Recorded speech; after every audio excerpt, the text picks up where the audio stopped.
هر کسی که اگر در ماه مبارک رمضان دروغ گفتن قطع نکند، غیبت کردن قطع نکند، حقارت کردن قطع نکند، بر نسبت یک برادرش تهمت و گمانهای بد ترک نکند، الله ما مهربان گفته بود است که دیگر برای من حاجت نیست که تو خواه طعام میخوری، خواه مقصد از نوشابه ها می نوشی، دیگر اختیار در دست خدا. یعنی آن پاداش و ثوابی را که من خواستم بر تو تیم،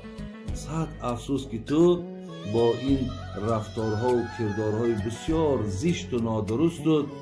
تو مقصد آن ثوابها را و آن اجرها را از دست دادی. حتی حدیثی هم داریم که الصوم جنتون ما لم یخرقها، روزه سپر است مادامی که شما این سپر نشکنید. یعنی معنیش این است که شکستنش همین راه